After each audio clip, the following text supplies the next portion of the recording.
Bonsoir à toutes et à tous. On continue, on veut en savoir un peu plus sur les réactions provoquées par ce scandale, le scandale du 26 décembre 2008, une triste date. Nous avons avec nous aujourd'hui un invité. Vous êtes Kader Bounty. On vous connaît bien, vous êtes l'actuel président de Ni Pute Ni Raciste. Hein. Nous avions d'ailleurs invité le président de cette association, je crois que vous êtes vice-président, hein, Bruno Suppot qui ne pourra pas être là, qui est garé au fond, comme on dit.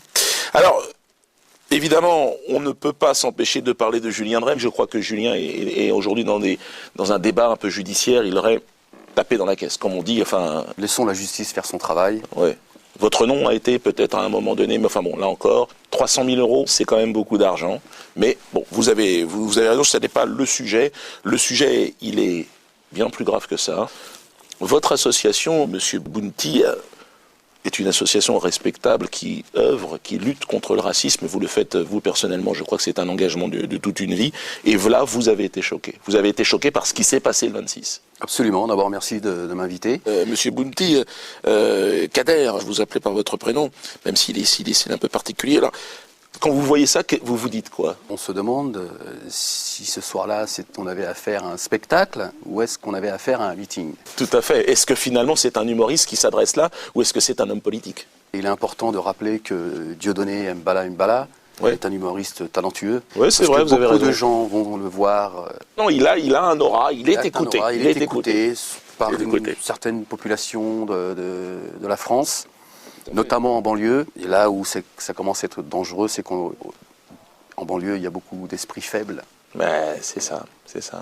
Et des gens qui se laissent un peu manipuler. Alors, vous êtes bien placé pour en parler. Y a-t-il de l'antisémitisme en banlieue? Et est-ce que Dieudonné a son influence sur cet antisémitisme? Absolument. Très grave, très important. De voir avec ce qui s'est passé à Gaza. On a pu voir 120 000 personnes sur Paris. On a vu beaucoup de jeunes. Beaucoup parmi ces jeunes vont voir le spectacle de Dieudonné.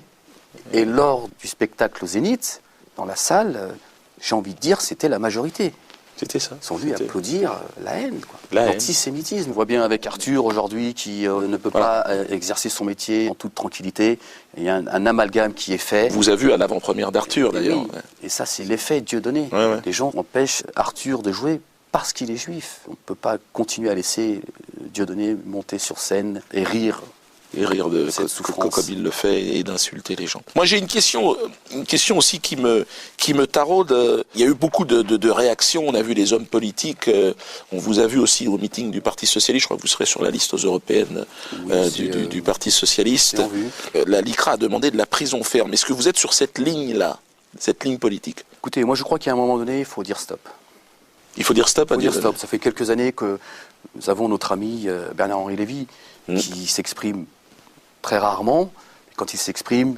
Il s'exprime bien. Pour vous, c'est quelqu'un que vous écoutez? Oui, bien sûr, absolument. Et je crois qu'il fait des analyses qui sont profondes, qui sont sérieuses. C'est un philosophe très connu, je veux dire, et incontesté dans le monde entier. Ça fait quelques années qu'il nous prévient qu'au Zénith, chaque année, on vient applaudir la haine. C'est vrai, j'ai le texte ici, il dit le plus grand meeting antisémite depuis la dernière guerre mondiale. Il se fixe, j'imagine, sur le procès de Nuremberg, ou peut-être juste avant le grand meeting que Hitler avait organisé à Nuremberg. Alors, effectivement, ce que vous dites est vrai, mais vous n'êtes pas en porte-à-faux parfois avec, je crois que vous vous êtes fait insulter en rentrant dans le studio.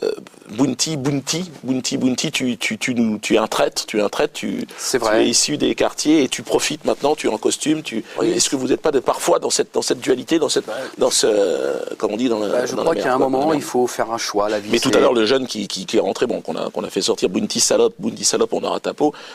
Ça choque, ça fait du mal, ça fait quelque chose de... C'est représentatif du public qui vient voir. Ouais, je crois que vous avez bien résumé. Voilà, donc c'est cette haine finalement qu'il dégage.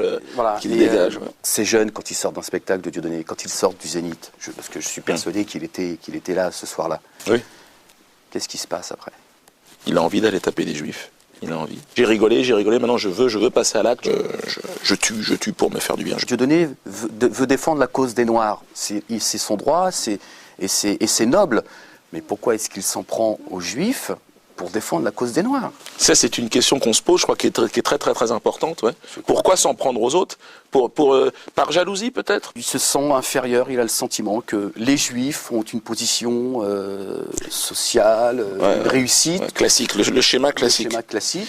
En tout cas, vous en êtes très bien sorti, puisque vous serez sur la liste donc du Parti socialiste aux élections européennes, et je crois que vous êtes assistant aussi. Vous faites les cafés, servez les sandwichs au Parti socialiste. Alors, juste pour conclure, Forisson, vous connaissiez ce personnage-là, parce qu'il paraît que beaucoup de gens ne connaissaient pas en réalité dans les milieux populaires ou dans les milieux les chômeurs, les SDF, oui, bien sûr, la banlieue. Bien sûr que je connais le personnage.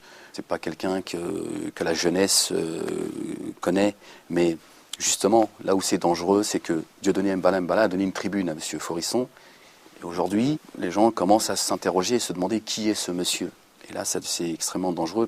Écoutez, merci Kader Bounty. Et puis, merci à vous. Et puis, nous nous reverrons de toute façon pour les élections européennes. Bonne chance à vous et bonne chance évidemment à tous nos spectateurs, en espérant vous retrouver très bientôt sur un autre témoignage. Merci beaucoup. Merci encore. On se reverra à ce moment-là, au moment des européennes. Nous passerons faire un petit sujet. Moi, je connais très bien Kouchner.